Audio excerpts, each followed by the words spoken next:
Hi, my name is Mr. Honeycutt. I am your instructor for this course, Business Administration 325, Management of Information Systems.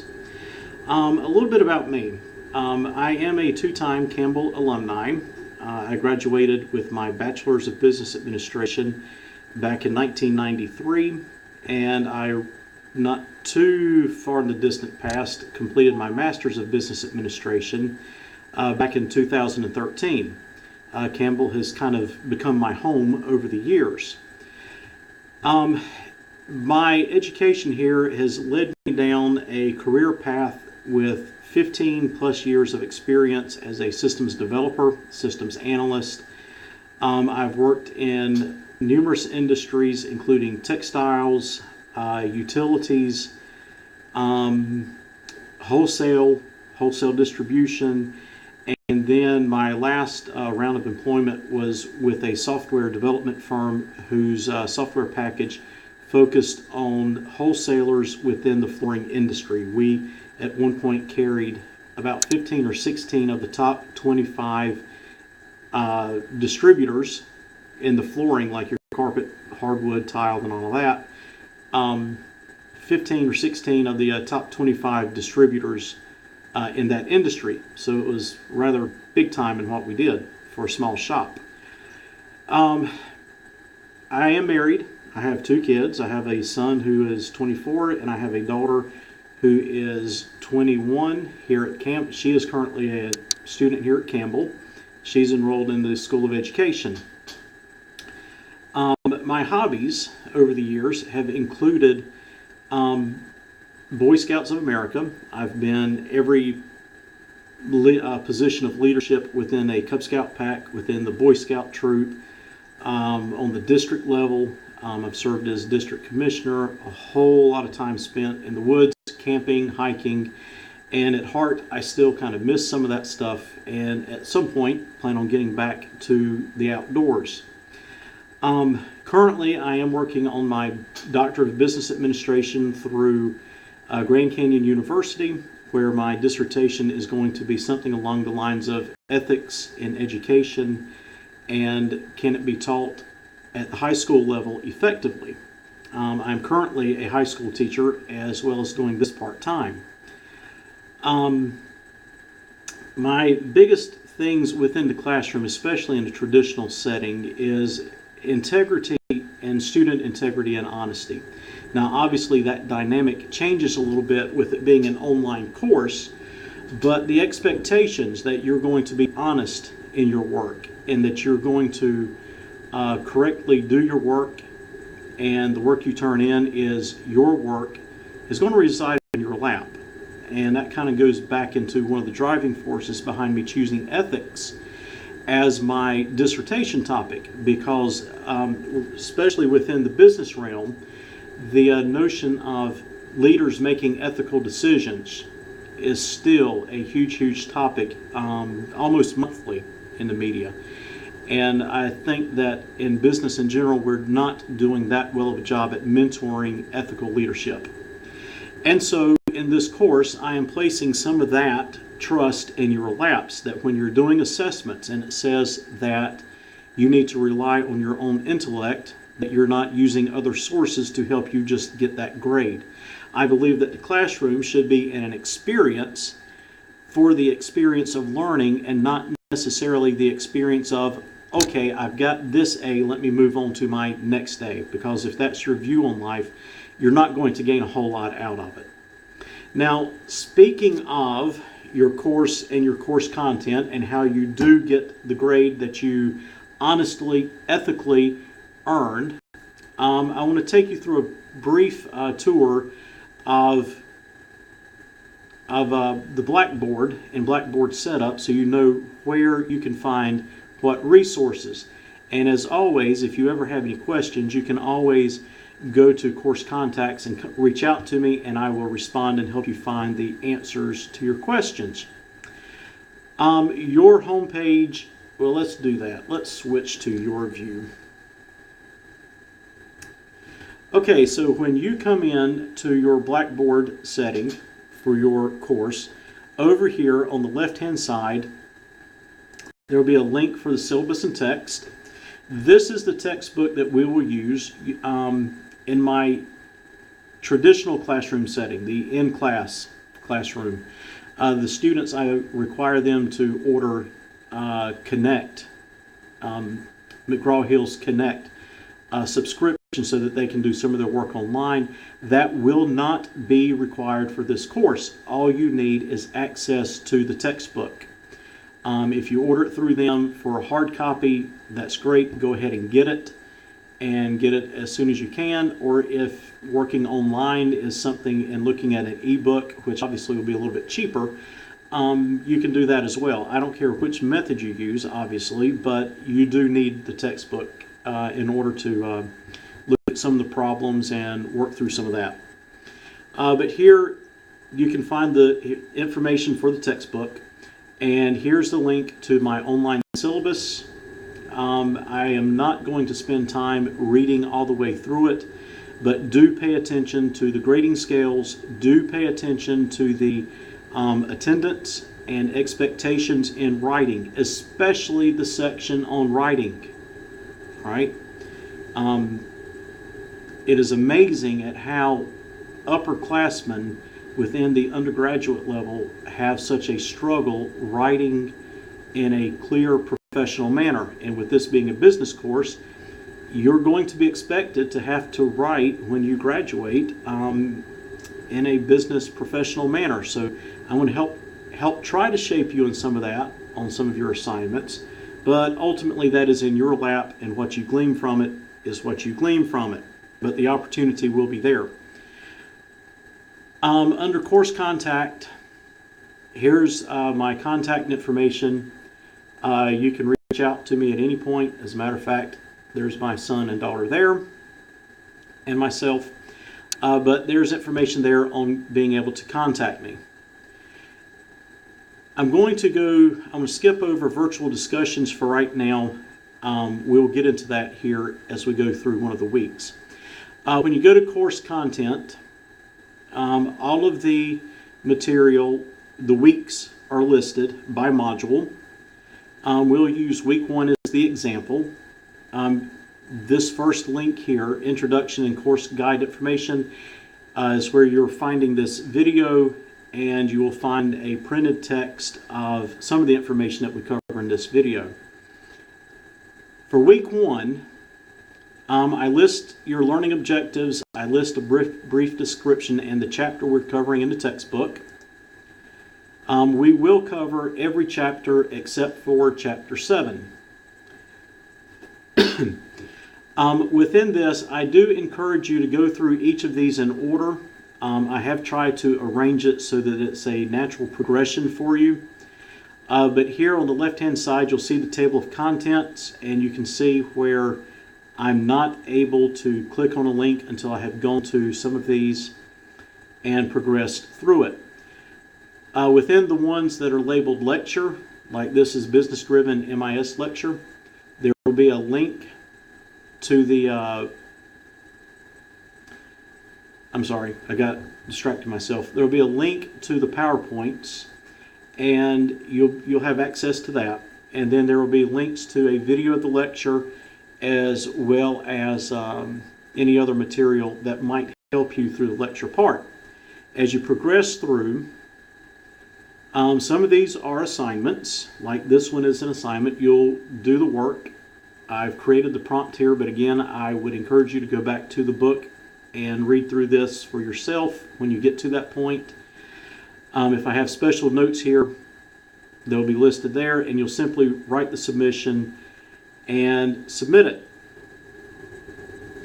Other things that you will have, let's see here, no, I do not, yes, I want to leave that assignment. You'll have some peer and self-assessments as you progress through this. You will need to write the assessment or write the question, give the input based on your thoughts, and then you'll be required to review and give feedback to 2 of your peers on that. So have fun, be honest with it, but don't be rude and ugly and show other bad manners. right? We want to be professional with it, but give good, honest feedback. This entrepreneurial challenge, every chapter, except for chapter 9, I'll give you a break on the last one, you'll have to do the entrepreneurial challenge. Now with these, you're going to be creating your own business. So you need to start thinking about what kind of a business you would like to theoretically open and create. And as we go through each chapter, you'll be applying those concepts to that business that you're starting, and exploring some of those angles. Now sometimes, there's like 2 or 3 times where they will ask questions in the challenge that may not relate specifically to your business, but 90% of the time you're going to be applying the material to your business concept and building it from that way. Be sure that you pay attention to the rubric. Make sure that you pay attention to the writing guide that I posted in the syllabus, because I will be grading you rather steeply. Well, not steeply. I will be tight on grading as far as grammar, APA formatting. Make sure you use that for any of your citations and spacing and page setups and all that stuff.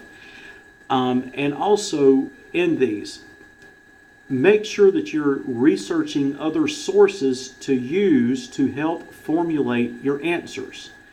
Go out and find current technologies. Go out and find current concepts to use in that to make it a good exercise for you to go through, rather than just answering some questions to turn it in to get your gold star. If that's your extent in this, you're wasting both your time and my time, and I think we both have something that we can get from each other through this process. All right, so these entrepreneurial challenges are the biggest part of your average. Your chapter quiz, you'll have a quiz in each chapter to help kind of gauge you along the way and make sure that you're on target and understanding for the chapter. Again, use your knowledge and not other sources. Quizzes will average anywhere from 20 to 30 questions. I usually give you about an hour to get those submitted. Pay attention to due dates. Pay attention to all of those little things with quizzes. Once an assessment is closed, it's closed. Be diligent. Start paying attention to detail. You are business majors, okay? Time to start putting some of that in practice. And if this hadn't been issues in classes in the past, I would not have been emphasizing it that way. In each chapter, to help gauge and help measure your attendance for online attendance and meeting the attendance requirements for online participation, you need to make sure that you are doing each of the discussion questions. I don't care if you do it before or after the quiz, but definitely you need to go through at least half of the exercises and have at least been exposed to some of the entrepreneurial challenge before you hit them. But regardless, on each day, you need to do a submission in the discussion questions. You can't do them all at the end. You can't do them all at the beginning. You write an original post on one day, then you respond to someone else the next day, write an original post in the second one, and respond to someone else. Again, I have laid all of that out in the first discussion thread, and I'll show that to you here in a second, where you need to acknowledge you understand participation. But it's there, and that's going to count as a small part of your grade in order to hold online attendance and accountability. Under course going back to course content, again, they are all laid out, and these will be available as we approach each week. Once a week is closed, it is closed. I will not go back and open up a week once that week is passed. Don't neglect your grade. If you see something coming up ahead of time, you need to contact me to see if there's something we can work out. But if it's after the fact, it's after the fact. There is no time machine. We can't go back in time and undo what's been done. All right, due diligence, responsibility, and take ownership of this course, of your grade, of your education. Again, if those topics were not issues in any of the courses I've taught in the past, I would not have said that. Grades and feedback. This is where you can come and see your scores and see your grades. It is or should be organized by category so that it's more easily to be found and identified. Under virtual discussions, I want to go here for a second, and this will kind of come to the end of what we have to go through, I think. This very first post here is where you need to go through, read it, and respond. And I would like to get to know you a little bit, so respond with a little bit about yourself within this discussion forum expectations. Your response in this is acknowledgement that you understand the online attendance and that you understand what will be expected in order to be counted present and to get credit for these discussion questions. So read this carefully, pay attention to it, and follow it each week, and everything will be great. But as you can see, each week we will have 2 discussion questions. Well, here, I just want to be able to say that I have covered this. Well, hang on, bear with me. Operator error. It says all posts should be at least 150 words in length. You must make an initial post to each discussion question each week. You must make one response to another classmate's post or my post each week. Sometimes I may pop in and respond to some of your posts. That is my intention. That is what I'm right now committing to. No, that is what I am committing to be able to engage with you. But if I post something there, responding to me will count as one of your posts as well. All right. And if I do post something to one of yours and you don't respond back to me, it's not like I'm going to count off for you on that, but it's there to get you to think a little bit based on what you wrote. Posts must be made on separate days and follow all the rules in the syllabus on etiquette. Again, be honest with your classmates. Be open with your classmates. That's how we learn. But there's a difference between being professional and just being ugly. And I don't think any of us are going to be ugly in this, but I do want us to be honest, all right? All right, so that's a brief rundown on the discussion boards and a brief tour through BlackBoard. I think it'll be very easy and intuitive. I will have a midterm and I will have a final exam that will be posted. Both of those will be done through Redis, which will help ensure secure testing.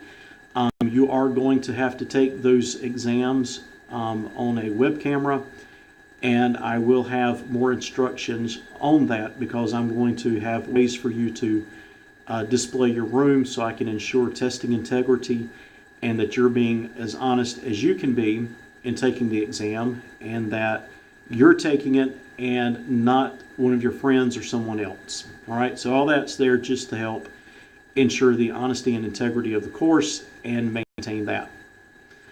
If you have any questions, don't hesitate to reach out to me. Email is always the quickest and the easiest way for me to respond because I do have that up almost all day whenever I'm working or teaching at my other school.